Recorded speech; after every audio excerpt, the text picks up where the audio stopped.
How you doing? How you doing, man? We back with another episode of Put You On Game. I got another special guest for me. She's a radio personality, media host, and a journalist. I got that girl, Shenelle. What's up, everyone? It's your girl, Shenelle Simone, your favorite Brooklyn Baddie, your hostess with the mostest, all of that good stuff. All that good stuff. I like that. Are you from Brooklyn? Oh, what the hell? You see it, definitely. That's why I'm everybody's favorite Brooklyn Baddie. Oh, okay. I think you're the first person that I met that's from Brooklyn.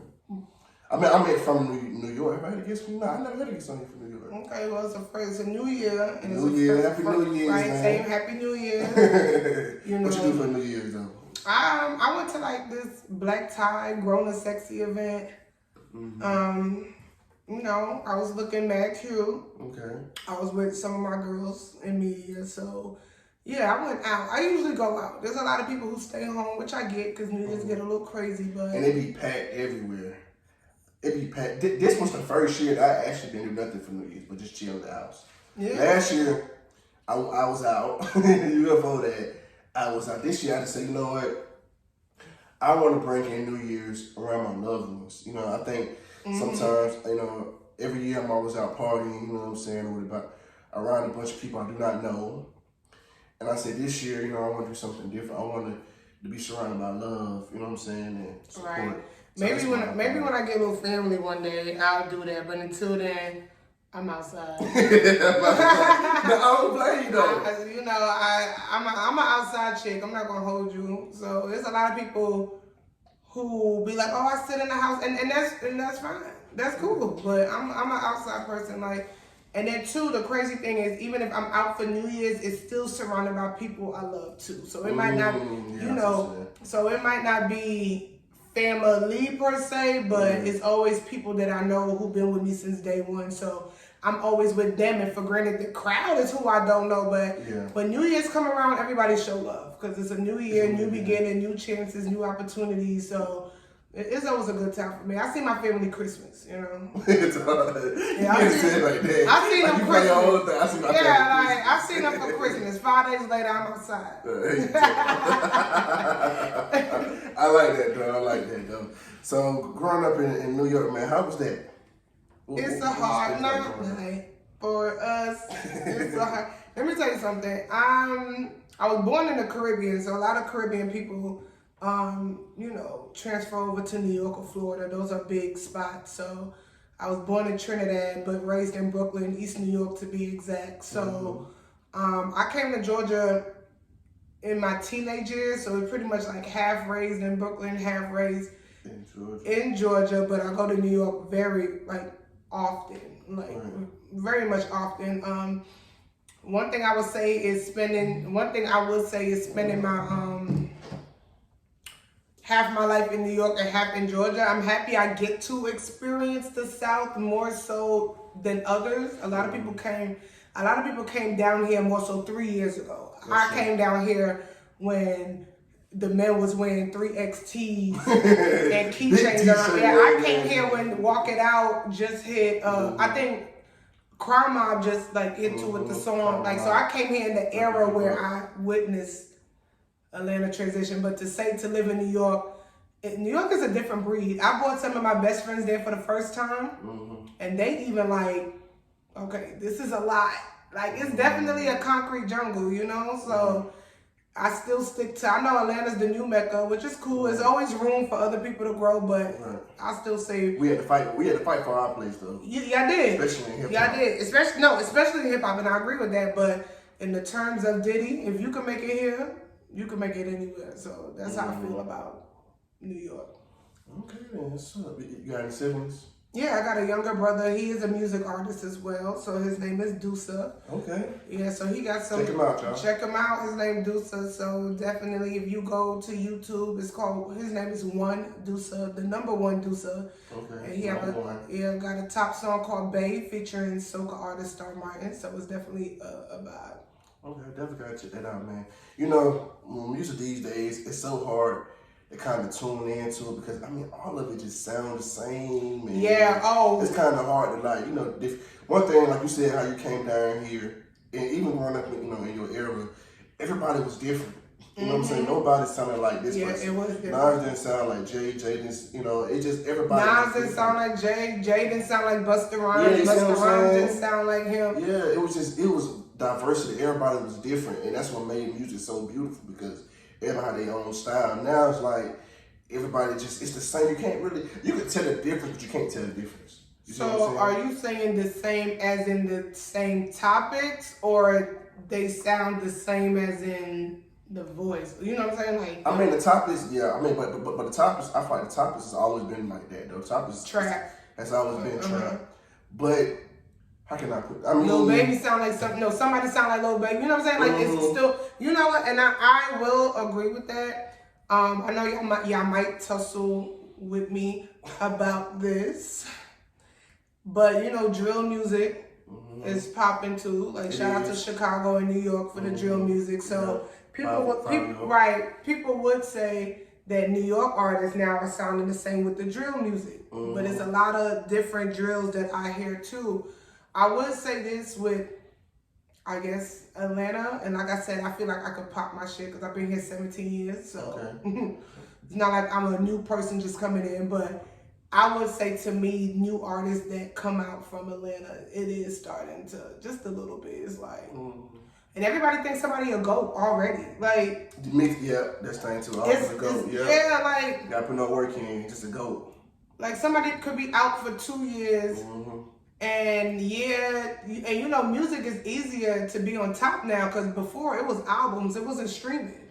So people could stream, they come out on top is, oh, he the GOAT. Like, come on, like, you really, like, and I love Lil Baby. Don't get it twisted, but I'm going to just use him as an example.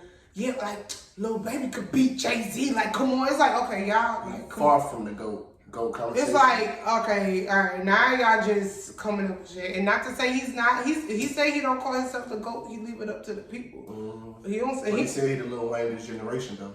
I mean, but I think one thing we gotta realize as adults is our era always passed. Just like, for instance, I get sick of people bringing up Jay-Z. I'm 30, right?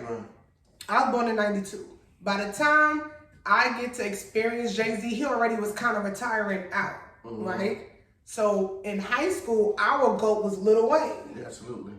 So to older people, Jay-Z was their GOAT. So every every generation changed. It changed. So now you have these 20-year-olds talking about Future would beat Jay-Z, even though to the old heads, even us, because we still got to experience Jay-Z. Yeah.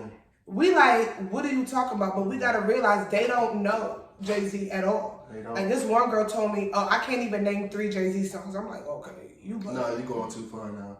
But she's like 23 though, but you can't get mad. Yeah, but even if you do Future and Jay-Z, it's still, it depends on what city you do it in. Because if you do it in Atlanta, it's over for Jay-Z. Yeah, it is. Now, that is true. Demographics do play a part, but also, you got to understand, too, we coming in, so you got an artist like Lil Baby, the 20-year-olds who are witnessing him, or the high schoolers who's witnessing him, that's their goal. Right. So we over here getting mad at that, but we can't get mad at that because to them, they never experienced Lil Wayne, Jay-Z, right? So if Lil Baby is crushing it and he's chart topping and somebody's 17, 18, 19, that's their goal. That's true. So I always say everything generational. That includes sports and stuff, music. I mean, sports, Jordan. Like LeBron. Michael Jordan wasn't my era, but I still witnessed him. Yeah. So when our goal is Kobe. Kobe, I love Kobe. But then LeBron still came in too, so we witnessed LeBron and Kobe. But LeBron, people say, is more towards the newer generation. So everything is, we can't get mad if that's like you arguing with a 20-year-old. Like, what are y'all? You're gonna see the difference. Yeah. They don't see what you see. I say people, like you said, everything generational. Exactly. I always say that. I say you go back and forth on that all the time. So, did you end up going to college?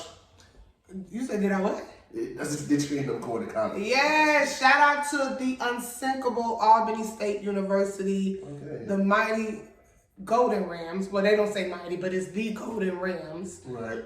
Yes, I'm an HBCU graduate. Yes. Yes. Thank you. I love that. HBCU, man. HBCU, no Deion Sanders left, man. Right. That's sparked a whole bunch of debate. How did you feel about it? Let me ask your feelings on that. I'm 50-50. Okay. I'm 50-50. Me too, though. I'm glad we're on the same page. I'm 50-50. Yeah, I'm 50-50. But if you asking me where's my heart tugging, is I wish he would have not even stayed. He probably went to another one. But at the same time, the other piece of me is he did, started a whole wave.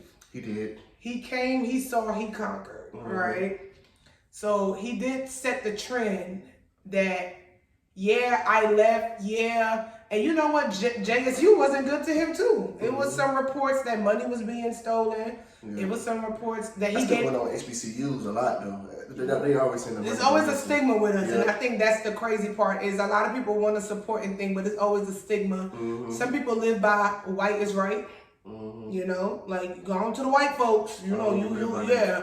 A lot of people live by that, but that's why I said I'm 50-50. I wish he would have went to maybe a bigger HBCU, just with more funding, more things like that, but.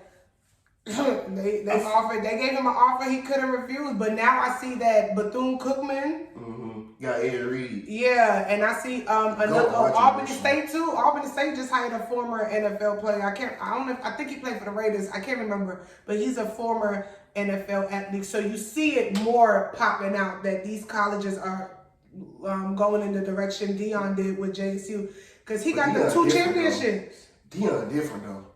That means the prime time. Yes, I mean, for you to be able to, like you can be a great player, right? Ed Reed's it's in the same category as far as greatness. But what I'm saying is to be able to connect with kids. You see what I'm saying? Connect with people. That's different. Deion is different. And my whole thing was, I could never condemn no man for doing what's right for you and your family. Never. I would never condemn you. I don't know your situation. I don't know what you got going on. I can never condemn no man for doing what's right for your family. Never. But on the other stance, it's like, bro, it's like you was giving these kids hope.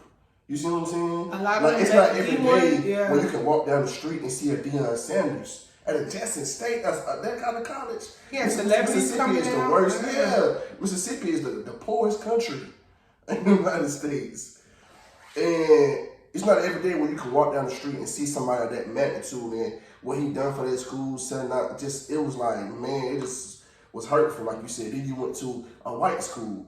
And yes, they offered you more money, but they only offered you more money off of what you did at Jackson State. Because at first, these schools didn't want you.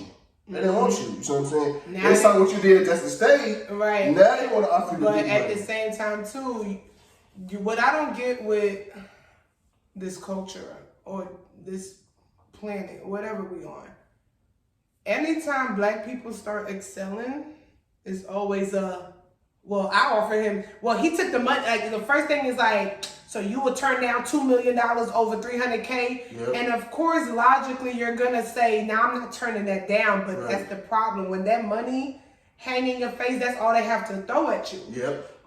So now it's stripping you of your dignity and pride. So people your integrity. So now people over here saying, okay, well, Jackson State was stealing, which if they did, it's wrong. It's wrong. Thanks. I'm not justifying that. Yep. But now that, some uncolored people came over, they threw that money, and now it's like, okay, well, we got them. Oh, you doing good for this school. Well, we finna snatch you up, offer you $3 million. Yep. So now that he took it, a lot of people that's like me. Okay.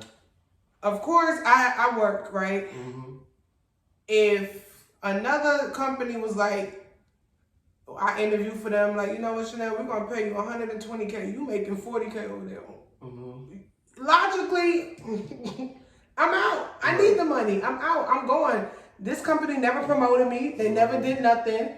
I work hard. Y'all kept me on notice. But this job, talking about I'll give you $120. Yes, I'm taking it. I am. I get it. But I feel like with this situation, it's just like, dang, evolution was started.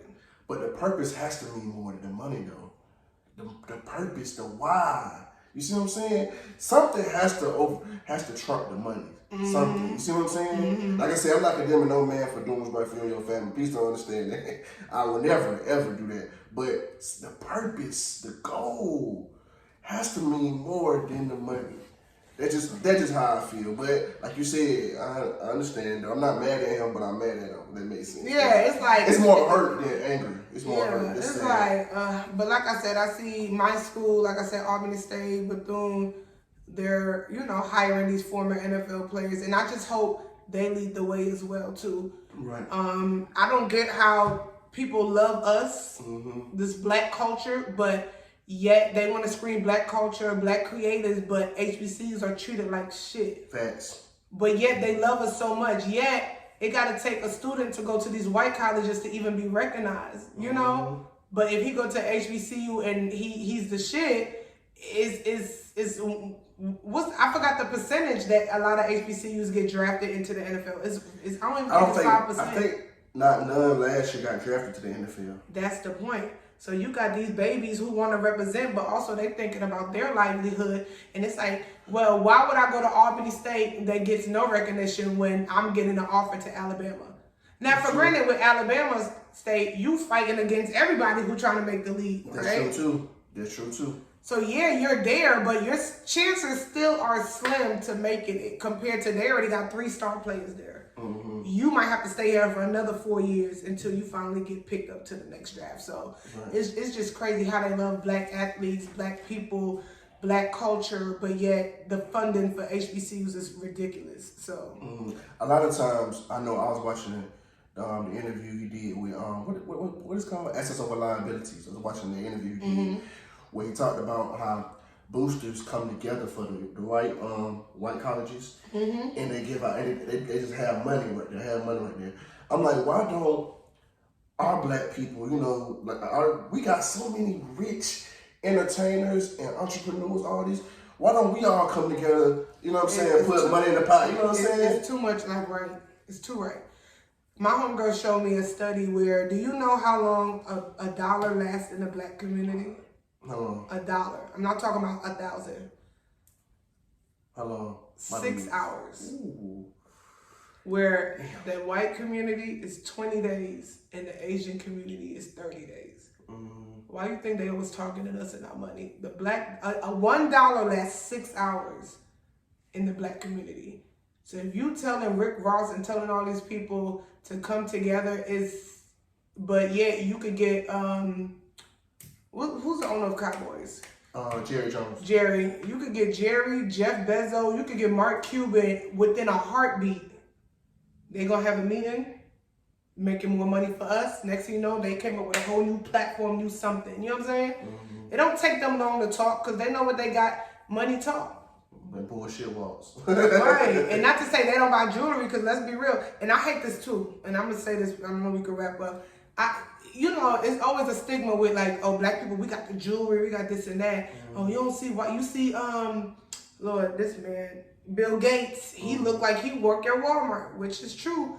But yeah, these men still buying $10,000 champagne bottles. You know, that's true. White folks do have their own stuff they do. Right, they got their own stuff that they do. Like a bottle of water, they probably having somebody from Antarctica probably giving them fresh water. Like, you know what I'm saying? They spend their money different. But who's to say, because I bought a $500,000 chain and he bought $500,000 cigars, who's better? Right. You know? Yeah, you're right though. But yeah, I think with the black community, it's too much like right. It's too much. Like, I don't think Diddy, Jay-Z, well, you see Jay-Z started making a little move with like the NFL and stuff like that. Yeah. But to get Diddy, Jay-Z, Rick Ross, all these people to sit down and be like, hey, let's start something, it's always something. It's always something. That's true. I do agree. And then, but first, before we can even get that to happen, HBCUs have to get their business right first. The business ain't right. The dorms are fucked up. They charging all this money, and for them to charge all this money to even go to an HBCU, where's the money going? No, it's not even they charging too much. Where's the money going when these celebrities donate $2 million? Yeah. You had Howard, who get one of the most donations from like Morehouse and Spelman, but yeah, you have students protesting that it's mold. Yeah. That's true. You speaking that now. Speaking that Where's shit. the money going to? Where the money going? Even people that do. And even if it goes towards debt, damn nigga, how much in debt you are to where it's not even being poured on campus. So facts. Yeah, it's facts. And then that make people not want to donate. Right, you know what I'm saying? Right. And then let's be clear too. And I just want to say this. A lot of people say HBCU steals money and all that other stuff. Don't get it twisted. These PWIs, trust me, money's being stolen too somewhere. So we're not gonna act like PWIs is just perfect. Now it might be a little easier, just a little bit as far as like communication, but they be stealing too. Right. Don't get it twisted. Okay. Got on that. So you being a radio personality, what made you want to do this? Is that something you always was good at coming up, or just how did that come to be? You know how people be like, oh, I've been singing since I was 5, since I was 2. I've been in the church. I used to get in trouble for like talking. I was like class clown. I was getting ready, and I come from Caribbean parents, so that wasn't no. Oh, I see a media Shenelle. That's you getting your ass whooped. You talking too much, you know. I've always known what I wanted to do, but I never knew what it was. If that makes sense. Yeah. You saw news, you saw the Lalas, you saw the TRLs, but growing up, I never knew what passion was. I didn't know what was a dream. Like when I hear other people's stories and say that, oh, I knew at 15 I wanted to do media. I didn't even know what media was. You know what I'm saying? I thought news was media. I didn't know TRL was media. I thought that was just celebrities getting lit. You know what I'm trying to say? Yeah, I didn't know what it was. So honestly, I really didn't find my purpose until I went to college. Until I finally realized, like, oh, this courses on this. Like, I was a nursing major when I went to Albany State. Till I seen people I know was mass communication majors. I didn't even know that was a major. Honestly, like I really didn't know what media. Truly, I didn't really knew what media was until I got to college, and that was 2011. So I knew I was meant to be somebody in media, but I just didn't know what. And I found my purpose in college. That's deep right there. So how did you end up getting on the radio? How did that happen? Well, I was on the radio. So at Albany State University, we had the Real 92.7. So I was a radio personality on college, on the college campus. I took a break. I graduated 2015. I took a break because, like I said, I knew I graduated. I knew I got offered a scholarship to go to China to study international journalism. You know, all of this stuff is still happening. But when I graduated, I still didn't know what passion was.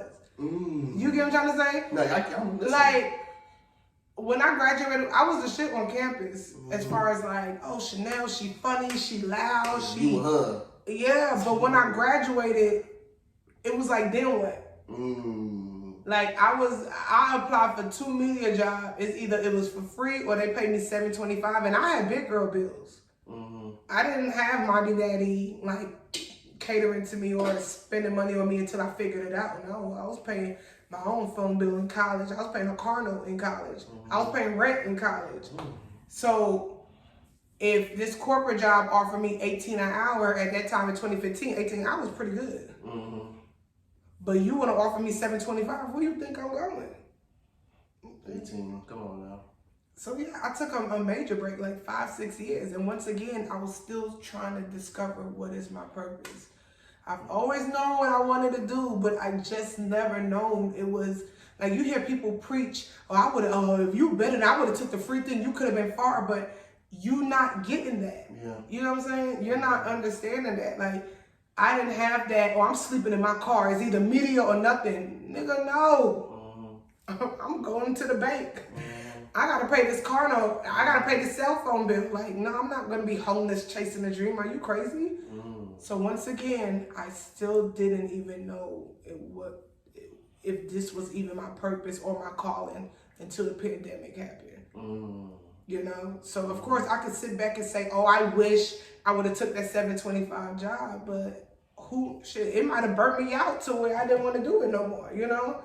So that, like I said, like, what made me got on the radio now was, like I said, during the pandemic when the world stood still, you know? and you really had to think about you, is when I realized that, okay, I think this is it. So you had to sit back and do one of the self-evaluations. Yeah, I think a lot of people during the pandemic really either got more money or figured out who they were. You saw a lot of divorce happen too. Like people like, like you know when the world finally sits still, like the pandemic was one of those years where it's like, you know what? When you don't have to go to work, you didn't have to think about gas. Everybody was in the house for months. You really start like when the world stood still is really what made me be like, damn, you know what? My friends been telling me, like, you funny, like, Shenelle, you need to give this a shot. And that's when I met most of my connections during the pandemic. So yeah, that's really how I got on radio. I knew, like I said, I knew I was a talker. I knew I talk shit. I know I'm the Brooklyn chick. Everybody know, like, when I was working my corporate job, I'm telling somebody how they overdraft their account, and he stopped me. He was like, "Are you on radio?" I'm like, "No." He was like, "You got a nice voice." Everybody loved talking to me. I used to get in trouble by my boss because people would not leave my office. They would just sit and talk to me. Of course, I have an accent. Where you from? Like, I'm always talking. That's why I said I'm outside. Like, I love talking to people, and I think once again you still don't know what it was, and that's what happened. That was it's kind of like my journey when I dropped out of college. I didn't graduate. What school you went to? I went to East Georgia State. That's in fucking Swainsboro. That's in that's next to Georgia Southern. Yeah, next to Georgia Southern. Yeah. So I went out there, out of college, and I worked at the airport. I didn't know what I wanted to do. I started just working, couldn't find, of course, my family and my mom trying to get me to go back to college, go to college, go to college, find something to do, all this. But I never know what I want to do. Until I ended up meeting my boy, shout out to I love you, my brother. I ended up meeting him, and the thing about it is he had already done a podcast before. He already done it or whatnot, and he was talking about, reviving it and, focus on. So this was I basically made his idea come to life. He manifested and I basically put it together. Because it was supposed to be me and him. But life happens, you know what I'm saying? He ended up going to comedy, doing his comedy thing, just the timing was never right. You know that people like that sometimes. And so it just never happened. But me, I'm like, you know what, I gotta go ahead and do this. So now, you know what I'm saying? So now that I've done it, and I didn't realize that this was my purpose, or I didn't understand what purpose or why.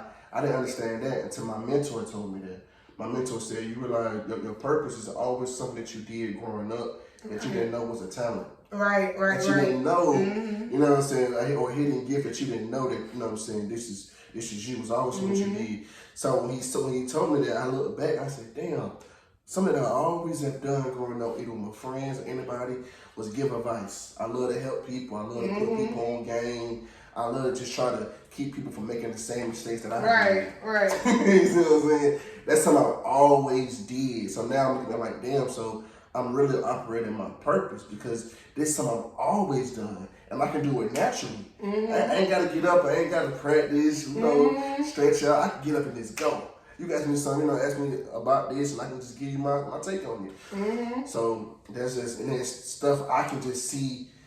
I can see this about this person right now. It may take you a year, 2 years to see this about this person. You see what I'm saying? But I've been on to say, hey man, Shenelle, don't fuck with that nigga. Right. You know what I'm saying? Right. But you might be like, nah, he cool. You know what I'm saying? Right, he cool. He real cool. Yeah, nah. I'm telling you, bro, nigga, he's snaky. And next thing you know, but you've been on find that out months later. You're like, damn, you know what I'm saying? But I seen it. So, you know what I'm saying? I realized, but everybody can't do that. So what, you got the gift of gab? Yeah. Everybody can't do that, you know what I'm saying? Some of us can, but I've been around a lot of motherfuckers that can't do it. I'm not to you. They just don't get it. But at the end of the day, that's why I know I'm on my purpose. So I'm glad you discovered that during the pandemic. For me, what's it during the pandemic? I think mine was kind of during the pandemic too, a little bit afterwards. But I just got started last year. Okay. Oh yeah. Yeah, that's me. What's up, though? That is what's up. So, what are some of the challenges you had to face being on the radio? I know you see me on the radio. True. Those are my hand. Number one thing about radio, there's people who've been doing radio for years and nobody ever seen how you look, I didn't really have too much challenges. When I got on the radio, it wasn't like a syndicated station like FM. It was more so internet radio. Mm-hmm. So one thing about internet radio, just maybe what I've seen necessarily, is you have to promote yourself. Mm. So if you're on a bigger platform, like we're in Atlanta, so V103, Hot 107, Streets 94.5, things like that, you pretty much had to, you pretty much, you know, since they're a bigger brand, you still have to push yourself, but you kind of already established because you with that bigger brand, right? I could go somewhere and be like, well, I'm on Hot 107.9, and it's like, oh, okay, well, I mean, you could be a lame on Hot 107.9, but I'm saying it's just a bigger push for you compared to internet radio. If it's now building or if it's not known like that, I could sit here and say I'm a radio personality, but at the same time, we don't know you or that station, you know? So that's probably one of the bigger problems I faced with me telling myself I'm a radio personality. I am on radio. Yeah, this is streaming, but yet some people don't respect you in the sense of your status or your title. Yeah. So I'm like, oh, I'm a radio personality. Oh, they say what station? Because they thinking, you know, FM. Yeah. And if I say, oh yeah, I do internet radio. Is this. It's like, oh, like girl, I thought you was with somebody popping, you know. So it's like sometimes they try to play with me with my credibility or something like that. But little do you know, you one of the ones. We can cuss on here. Yeah. What the fuck you want to say? I'm that bitch. Okay. Yeah, I'm that bitch. So yeah, and this is not even. This is more towards people who are in higher positions or more so people who's valid within the community. This, of course, not to say friends and family. I'm talking about like when you send your resume and they're like, oh, radio personality for who? Oh, X, Y, Z. Well, what you mean? Oh, stop playing with me.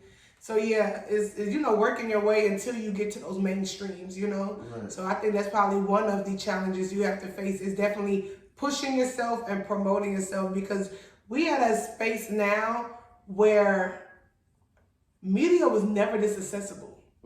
That's true. Media was never this accessible. Like media was like the who's who. You had to know somebody, which is still true because a lot of people still not accessible to media. But what I'm saying is, it was never this, like you see how you don't gotta wait to be on radio to start a podcast. Like we could do one right now and say we're media hosts and radio personality. That's true. You know what I'm saying? Like one thing about this day and age and social media is you don't have to wait on other people. That's the beauty of it. You could build a brand and all these mainstream people start coming to you. I like that. Now, you know, before we used to have to kiss ass, we had to wait. Now we set our own table and I love that. But at the same time, it takes away the, what's the word I'm looking for? It's like it takes away the credibility at the same time. It does. It's like it takes away the momentum because now everybody's doing it. So it's like now this is a saturated market where what are you doing differently? What are you doing this? Yeah. So now I could step up to, let's say, Def Jam. Oh, I'm a media host. So is everybody else. You know, because before it's like, oh, you a media host? Where? Like, they want to know because it wasn't a lot of media hosts, but now everybody won. Right. So it's like you have to fight your way to prove to people like me, like my resume is, I ain't gonna say it's long, but I've hosted for Def Jam, VH1, Media Girls Network, Too Hot Radio. Okay, talk your shit. Zeus Network. Okay. So it's like, y'all heard that? Yeah. So it's like, yeah, like I'm in credits, I'm in videos, like with the brand, I'm interviewing celebrities and talking to big names. So, you know, that's why I said, stop playing with me like I'm not that bitch, okay? I like that, man. Right. I like that. So, for the ones, speaking of, you know, podcasts and stuff, for the ones that don't know, you know, what's the difference between being on the radio and having a podcast? What's the difference? I can't give you a intellectual difference, you know, like a definition out of the dictionary. But to me, the difference between the two, you got SCC, right? There's a lot of stuff you can't say on the radio. It's a lot of stuff that you You can't say. You have to go by a certain guideline. If you cuss on there, you get fined. Podcast is what we're doing now. We could talk our shit, pop our shit. Hell, we could drink, we could smoke. Yeah. We could do whatever we want on a podcast. So to me, a podcast, it don't have no guidelines with a podcast. We can sit here and talk about why men cheat on women. I mean, you can talk about it on the radio, but we can sit here and say whatever we want. We could be controversial. Radio, there's guidelines. There's stuff that you have to follow. You know. Yeah. So to me, that's the difference between a podcast and a radio station. You know, a radio station, you get paid. You get paid. Podcast is you can do whatever you want to do. Hey, you talking about hell is you saying? Okay, so you have a podcast called Flew Here, Grew Here. Yes, my baby. What made you want to start your own podcast? So what made me want to start my own? Like I said, I'm 2023 is all about rebranding and branding at the same time. I know some people's two different things to me. Some people's the same things, two different things. I'm branding myself and rebranding. Okay. What made me want to stay Flew Here, Grew Here. Number one, as I said, I call myself like a triple threat in this industry, right? I like that. I'm born in the Caribbean, born in Trinidad, raised in Brooklyn, and I've been living in the South for 17 years. So I get to talk about all aspects. There's a lot of people who don't know nothing about Caribbean, don't know nothing about New York, but they're in the South. I know everything.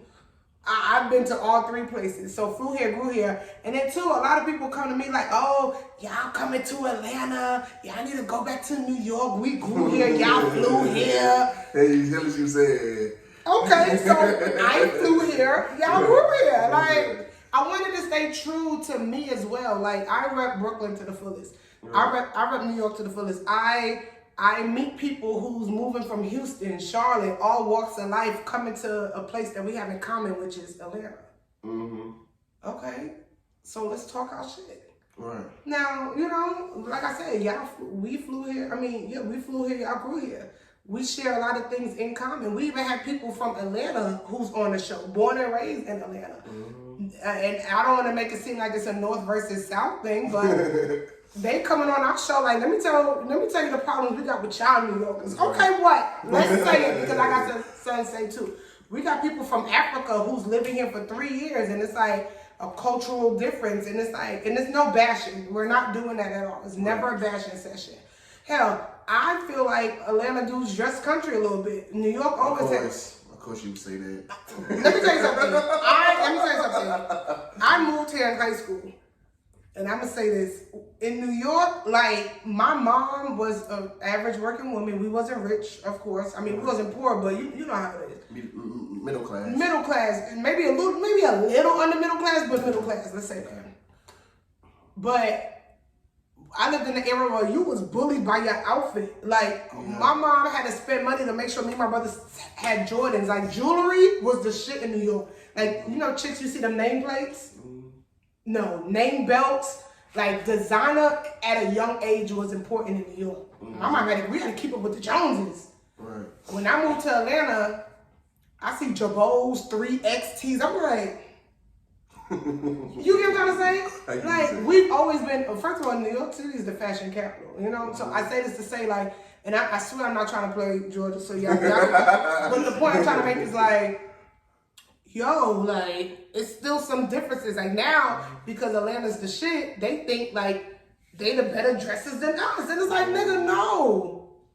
No. Hell no. A lot of shit came from New York. You get what I'm trying to say? Like, we always, like, bro, like I said, like, my mom, like, Levi jeans, all of that stuff, not saying that's like high brand, like, it was people my age wearing True Religion. I didn't even know what True Religion was, but I knew it was expensive because you had, like, New York people was, like, spoiled and stuff. Like, I had, like, a gold chain with my name on it or the earrings at a young age because, like, it was very fashion forward in New York. I came down here, like I said, niggas was wearing keychains, they key on their neck, 3XTs, with the shades that look like Soulja Boy, and them pants couldn't even fit y'all. We didn't do none of that. Now, of course, we had our own style down here, though. I mean, it was the own. I mean, don't get it twisted here. I ended up falling in love with niggas who with the Chevy goddamn, because now I'm thinking, oh shit, this is it. Right. This the shit here now. But no, New York always been a fashion capital. So that's the point I'm making. And look how we could talk about it. Like, I was just tired of podcasts that keep talking about going 50-50 on the bills. Nigga, let me say this. Let me say this. Oh,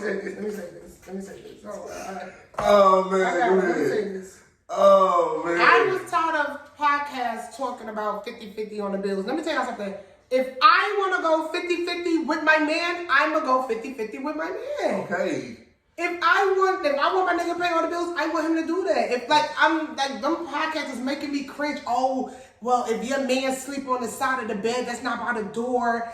He don't love you. Yo, shut the fuck up. Like, oh, niggas cheat because y'all chicks, when y'all wake up in the morning, you know, y'all stretch. Oh my God.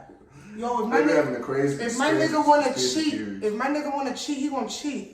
I could get a whole BBL look good. He's gonna cheat. I was just sick and tired of these podcasts keep talking about the same shit. No, look how we having a whole conversation about New York and the South with the fashion. Like, talk about that. Like, that's what I said.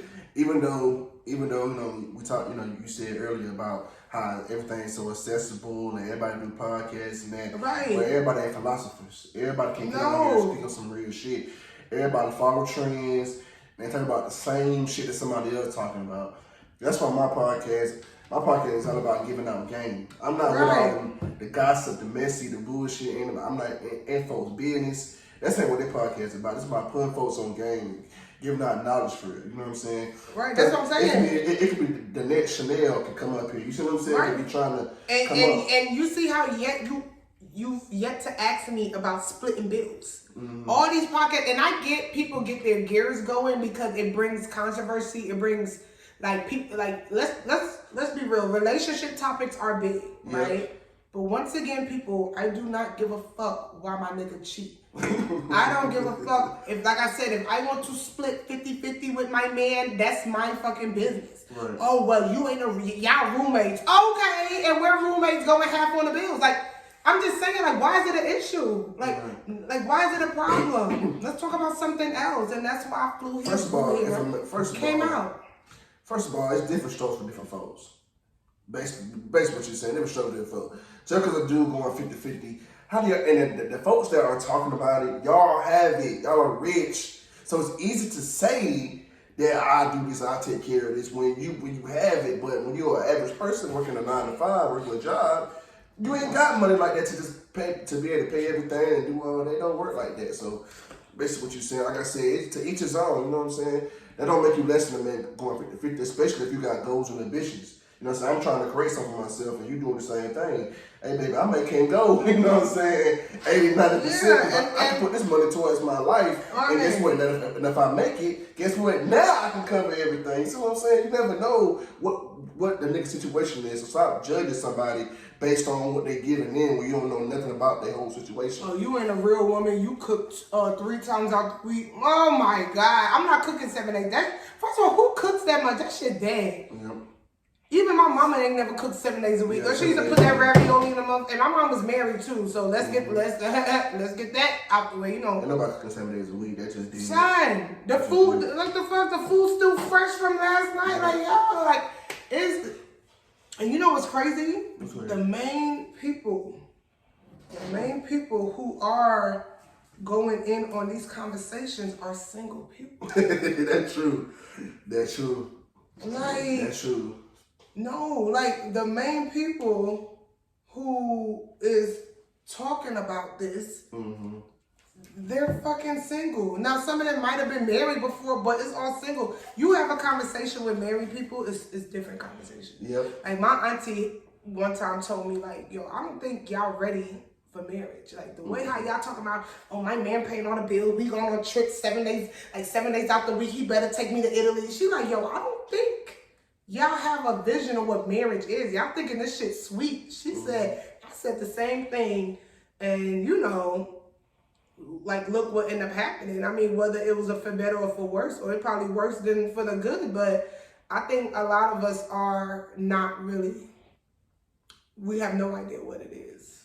And I'm not saying you got to struggle in your marriage. Because, you know, I'm not saying, oh, everybody needs a struggle. I'm not even saying that. I hope whoever get married experience the trips, the lavishness, the 6 figures. By all means, we need to break this damn cycle. Mm-hmm. But at the same time, I think mentally we just have this fairy tale. Mm. You know? But you know why we have this fairy tale? You already know. Social media. That's why we have this fairy tale. Social media plays a big part on why we see this way. Because you see Diddy buying Birkin bags and buying Maybach cars for other people. And you see this stuff right going on, so you be like, dang, you know what I'm saying? That's what I gotta do for my girl. Hey, when you a billionaire status, you can do that.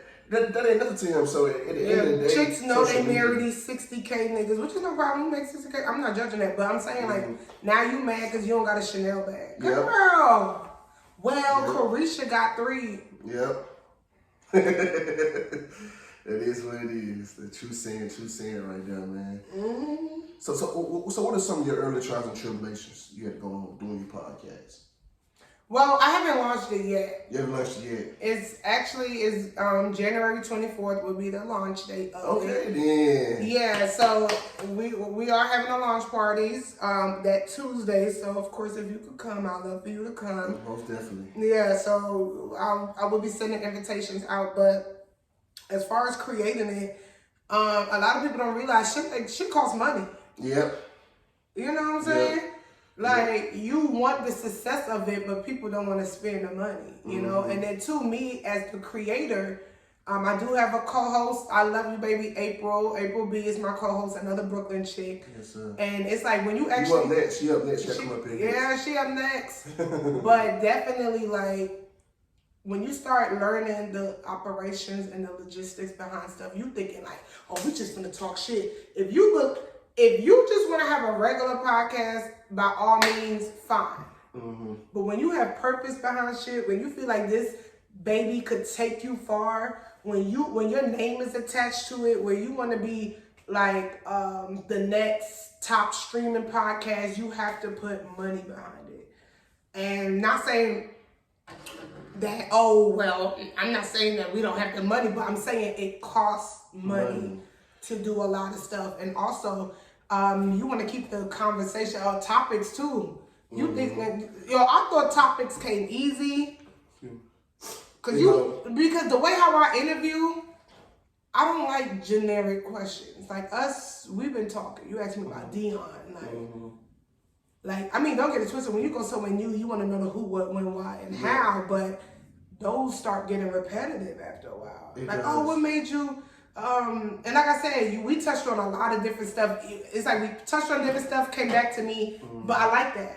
That's what I do, yeah. You know what I'm saying? I love that. I'm the type of person, I will still ask about you, but no, I'm a in your face type of girl. Mm-hmm. Like, okay, like you dating, you doing this, like I'm that. Like I'm not the, okay, so tell me when you were 5, like, did your mama see something in you? Boring, no. Right. Like, I think people now just want to be entertained, want it to be fun. Like, I'm more of a, sometimes I don't even feel like I interview. Sometimes I feel like I'm talking to you. Like, that's how I want to feel. That's why I tell everybody, that's how I want to feel. Like that's how a podcast should feel, like a conversation. You see what I'm saying? So. That never happened. I don't even know what is that. I was like, get that. No, y'all, I don't even know what was that. It's what, Scam Likely? No, ain't nobody even, when my friend called me earlier, y'all, I don't even know what that sound was. I never even heard that sound. I'm sorry. It's okay, you know about it. But that's what I'm saying. Like, even if you still ask me, you want to get to know me, because of course, I'm coming on your show, you want to get to know me, but it wasn't just all on me. It was about talking about topics, my HBCU experience, talking about Deion, talking about passion, like all of that is important. So that's why I said, like, I definitely enjoyed myself here, because I appreciate that. It does feel like we're having a conversation. I appreciate that. Definitely. Mm-hmm. Man, we didn't want to get to this game, man. We already. Oh shit, it's a game. Oh, you did tell me it was a game, but I did tell you about this game, man. Let's go ahead and get into this game. You did. So the game means I ask you 5 questions. Whichever ones you get right, I take a shot. Whichever ones you get wrong, you take a shot. Do you know the answers? Yeah, I got the answers on here. Y'all know what? Wait, what's the rules? Okay, I asked you 5 questions, right? Mm-hmm. Whichever ones you get right, I take a shot. Oh, I get it right. Yeah. And which I get wrong, I do. You take a shot. Oh, I'm like, but if you got the answer, okay. And the questions consist of the culture. It's music, sports, entertainment. All they gotta do, every question you gotta do is some black people dominate. It's culturally. Mm-hmm. And the whole point is a guessing game. I know 9 times out of 10, your ass ain't walking around knowing these damn answers. I ain't gonna lie to you. So you just making people take shots then? No, I've been beat 4-1. Okay, all right, let's go. I'm ready. You know what I'm saying? Let's go. Now, you know what? I ain't falling for this. I'm not falling for this because last time somebody did act how you acted, I took 4 shots. I'm not doing it. You know what? I'm not doing that. So you know what? I'm just going to ignore the little face and little comments you made. Yeah, let's go. And let's see what you do. Okay. From Kanye West's late registration album, which single came out first? Was it A, Gold Digger, B, Heard Him Say? He ain't heard him say yet. I heard him say that's what Maroon 5. Late registration? Yeah. I'm going to have to say Gold Digger. Okay, you got that right. Hey! Look at you. Yeah, I was like, I remember that was... What that shot? I remember... It's a shot. Oh. Yeah, I pulled it out. Here's how we're going to do it. No, I got my... Hold on. Got my Deion down here. I heard him say... And then made him say... Nothing of me. See, I know the song. That's all I like. We're gonna pour it right there to the Sarasota or Fort Myers, whichever one. We're gonna pour it. See, look at you. I said, look at you. Sitting there doing me like that. Yeah. Sitting there doing me like that. Okay. Let's go. What's the next one? I'm ready. You ready? Mm-hmm. You chase with water? Ugh. I drink water down after I take my shot. Okay. What's the next one? I can't stand taking shots. How you gonna have a shot game, but you can't stand taking shots? Because, just get something spicy to interview up, have a little fun, you know what I'm saying?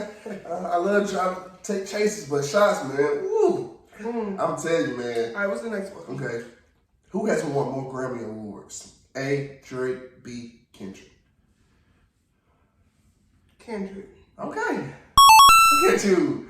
Look at you starting out 2-0. Kendrick. Drake still getting his Drake still getting his feet wet. He is. No, I mean, no, he ain't, but I'm just saying. Like, Drake been out longer than Kendrick, hasn't he? I don't know. Drake came out in 09, right? 08, 09. Yeah, but I think Kendrick came out the gate swinging. Yeah. I mean, Drake probably came out longer, but I don't think people really took him serious until like, oh shit, this nigga fine. I don't know. To me, Drake don't really make great albums like that. Drake make great songs, good songs, but his albums. See, you can make good songs, but as far as making a good body of work, you see what I'm saying? That's a little different. Kendrick is one of the king of that, making a good body of work. Like, like he might not have the hits like Drake, but the work is good. His last album was really good. Damn, you taking come on. You taking them shots. Ooh. I can't be B5 on y'all. Let's hope she get one of this motherfucking answers wrong. Alright. Let's go. Who has more hits on the Billboard? A, Lil Baby, B, Nicki Minaj. Nicki. And that's wrong. It's Lil Baby. I had a feeling it wasn't Nicki. I had a feeling. But you know why though? They be blackballing my girl. You know why though? Here's why. Lil Baby has not trying to discredit his success and what he's done. Never do that.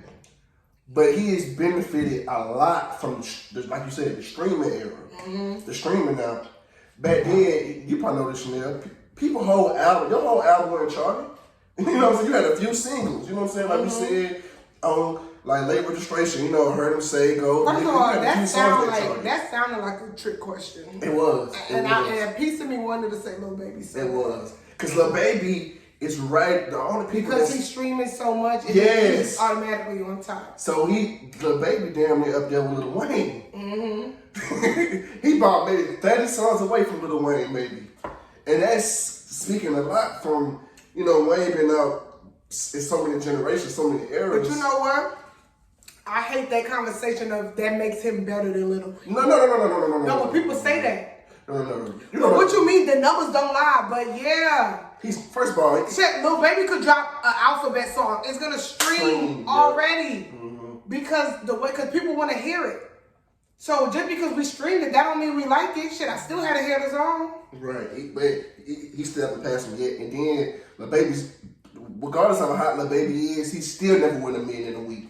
Right. Still never win $1 million in a week. And we got to think about that. Wayne did that in non-streaming era, like you said back then. We had to go wait in line, the Walmart line and Target line, and these lines to buy the CDs. The wait a little different there. So, but you really know people that said that for real? I ain't nobody. Oh yeah, because it's numbers. So it don't matter that back then an artist had to hustle and get it out the mud because the streaming. Oh, he went platinum 50,000 times. Okay, but that don't mean it was good. It was streamed. But go ahead. That's true. Okay, let's get to the next one. Okay, which designer brand's been out the longest? A. Louis Vuitton. B. Dior. I knew about Dior before I knew about Louis Vuitton. I'm gonna have to say Dior. Dior. That's wrong. Yes, sir. Yes, sir. Going for that. Hey, I gotta make a comeback. A little strong comeback at the end. You know what I'm saying? I'm gonna take a little one. Where? Who's your boat? I ain't really. We doing this thing, man. Doing this thing. Great interview. Don't guess. I gotta take a small. I really didn't even eat nothing either. Oh, you have it? Ooh, man. As soon as I leave up out of here. What is your favorite designer brand, though, in general? You should know that answer. Chanel. Do I have any? No, but. That's why you should have that answer. You should know that answer. I guess you're right. Okay. Last question, right? I don't know if you might know this. This little tricky. Ooh, them shots crazy. Which cartoon show has more seasons? A. Family Guy. B. Arthur. My Family Guy been out for a minute. Yo, I didn't even know they had that many seasons. I say, one of them. You got singing and shit too. Let's go.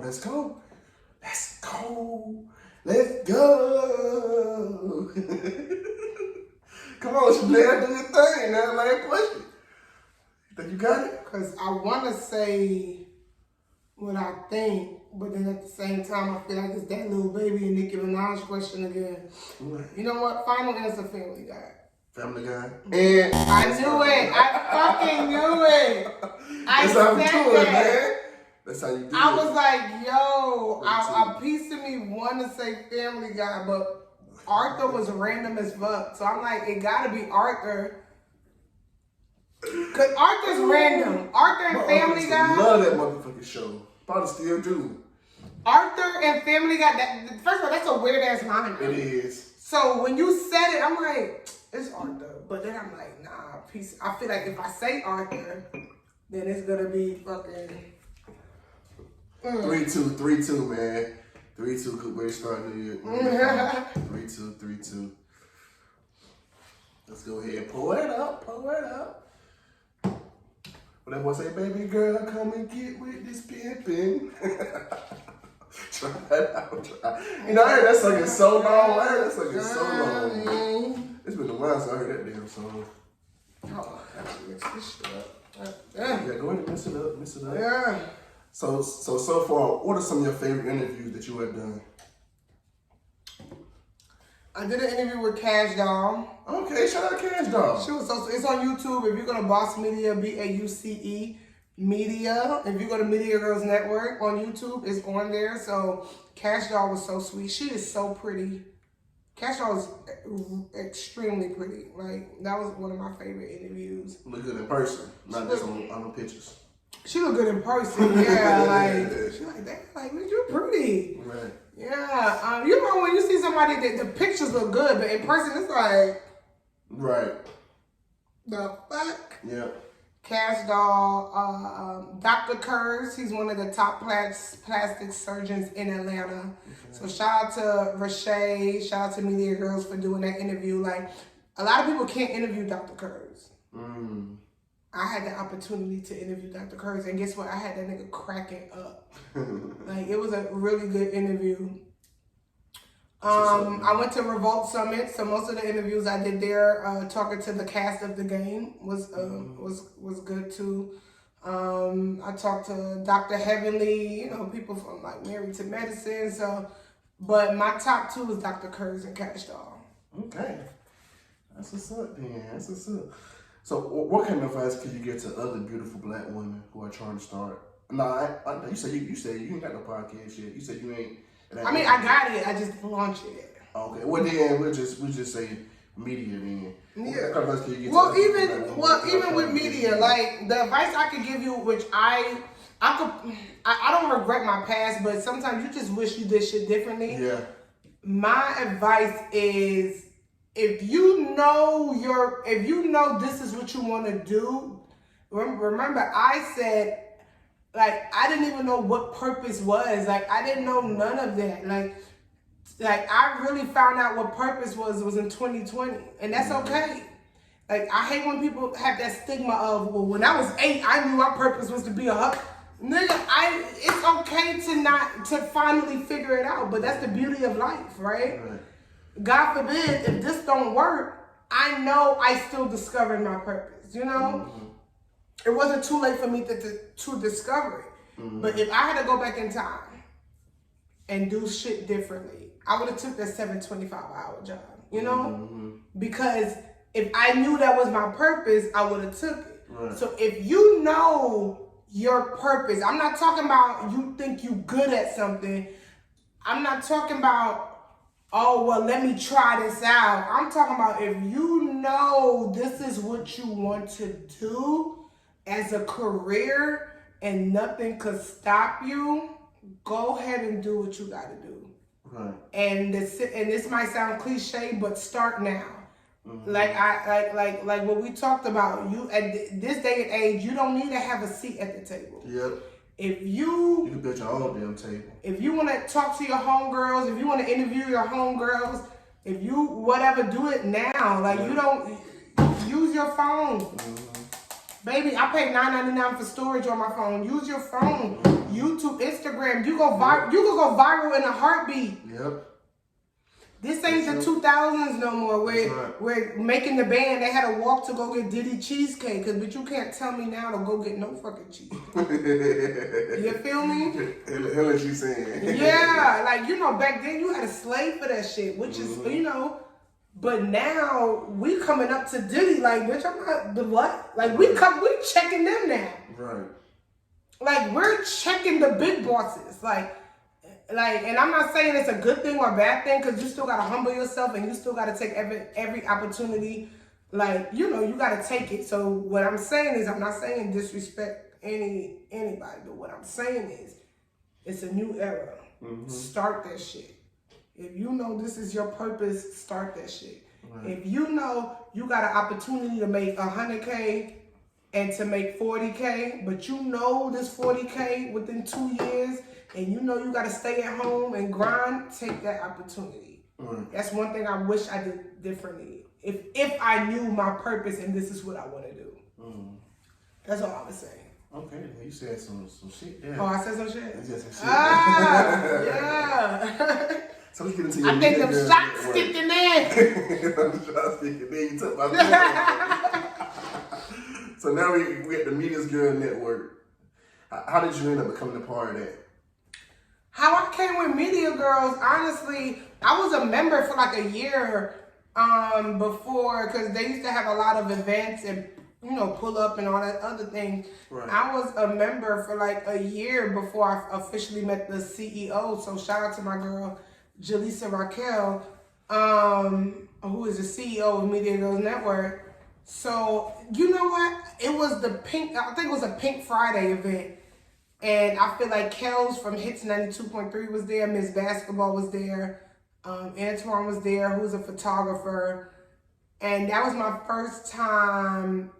You know what? I take that back. How I ended up truly meeting Jaleesa was I left a post underneath their page. Mm-hmm. And the post said, Media Girls is the reason why I pushed myself to start Boss Media. I just left a comment underneath that page.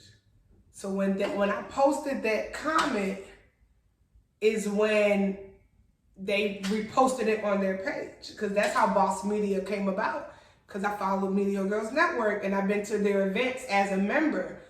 And when I started going, I noticed. I told you that's when I truly started my passion in 2020. Mm-hmm. So when that happened, they posted my testimonial on their page, and she reached out to me like, "Oh my God, can we repost this? Thank you so much."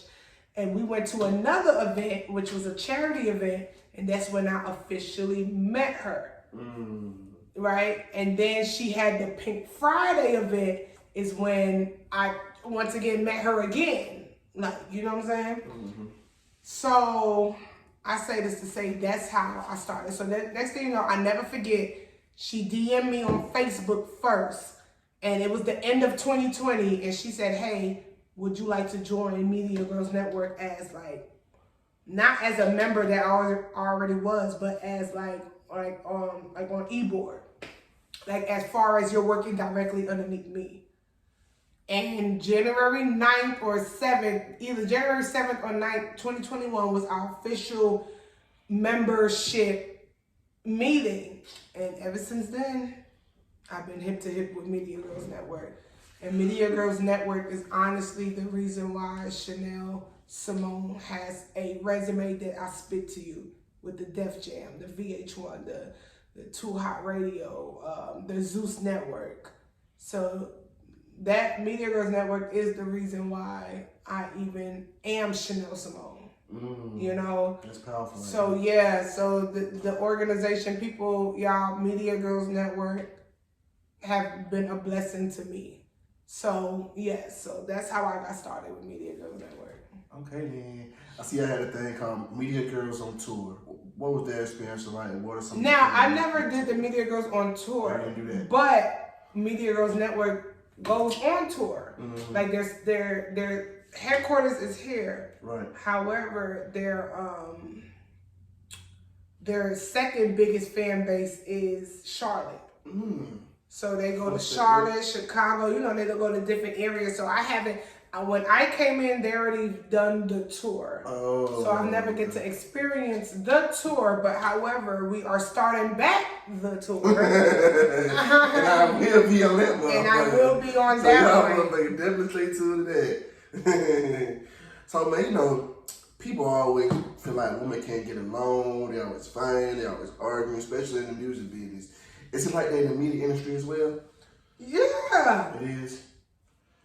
I think it's a woman thing. Mm-hmm. You know? Mm-hmm. I think it don't matter what industry you in, it's always a woman thing that women can't get along.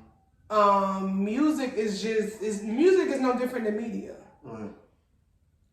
When you work in an industry where you need somebody, it's always will be problem.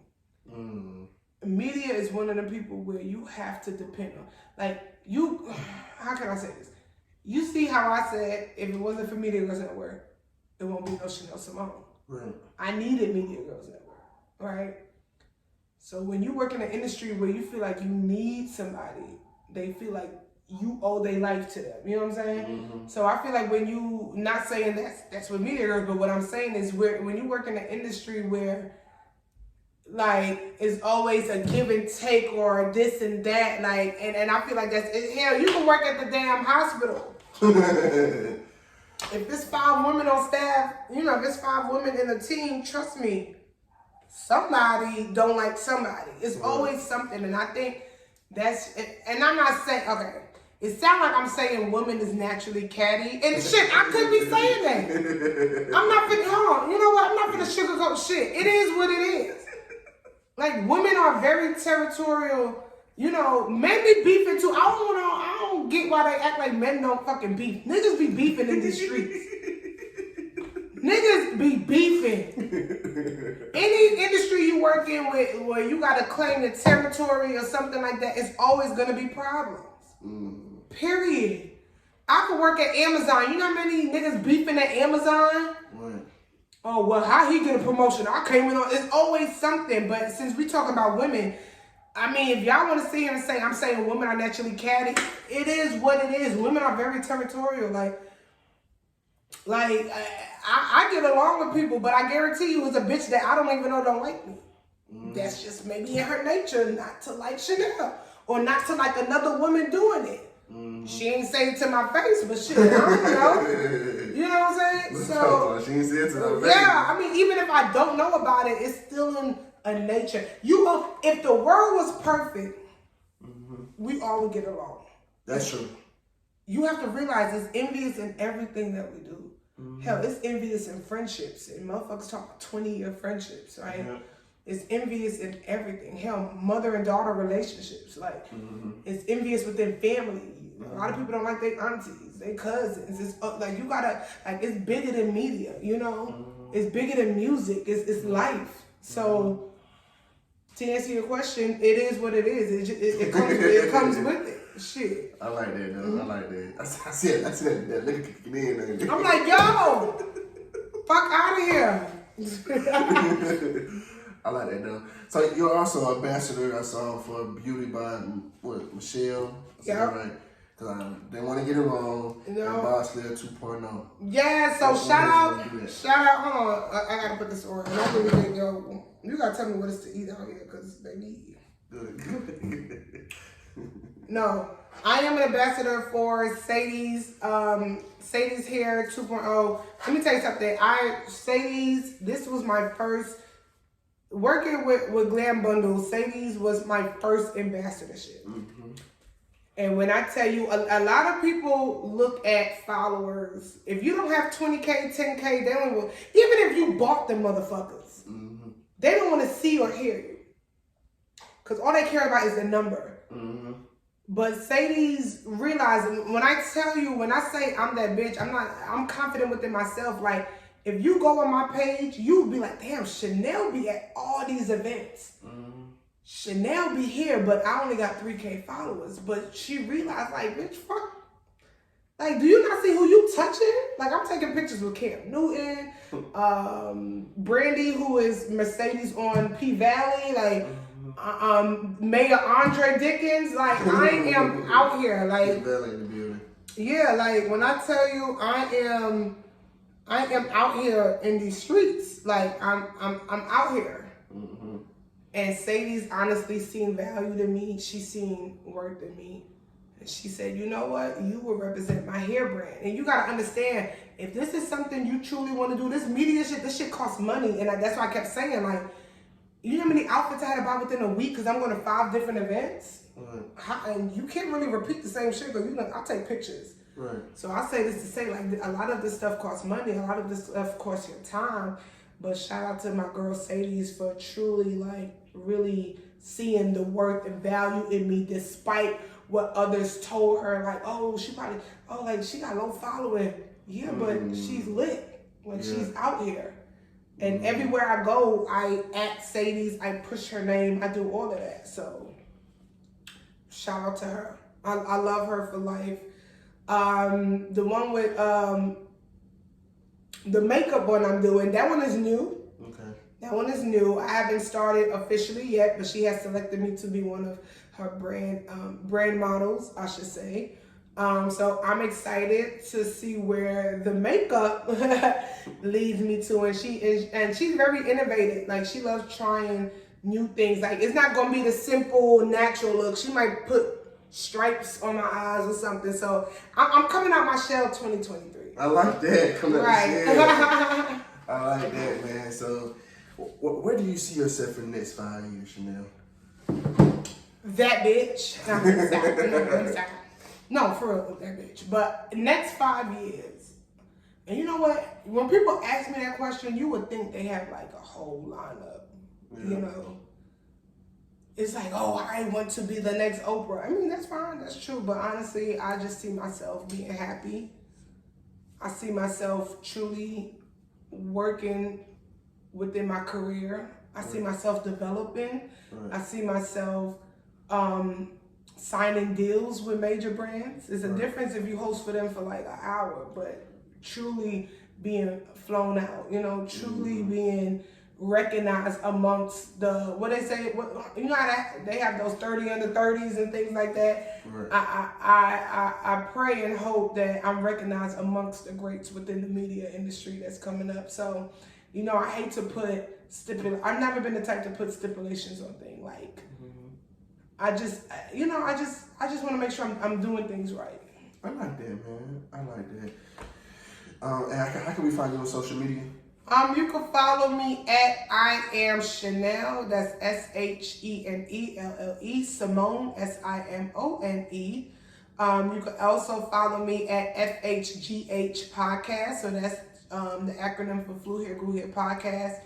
Make sure you follow me. Also YouTube, Boss Media, but definitely follow me on Instagram at I am Shenelle Simone. There's so many things that I have in store for 2023, and by the grace of God, all things will come.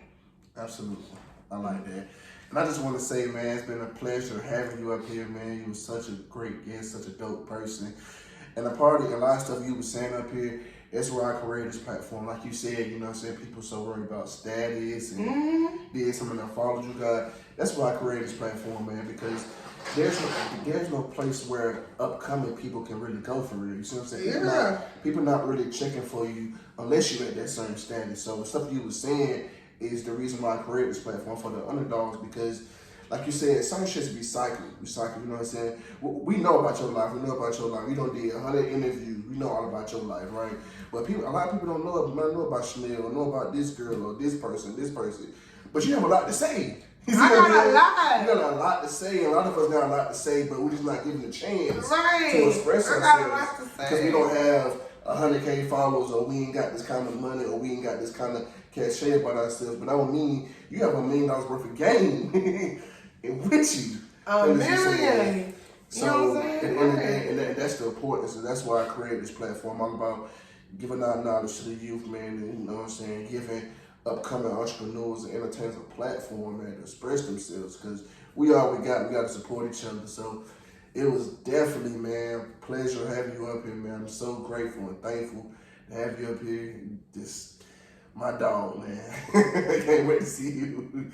Can't wait to see your other adventure, man. Right. I can't wait as well. And I want to say thank you for having me. Definitely. Like, you know, we got to take care of each other in this media industry, you know. And people don't understand the connections you build now is the connections you build now. You get what I'm trying to say?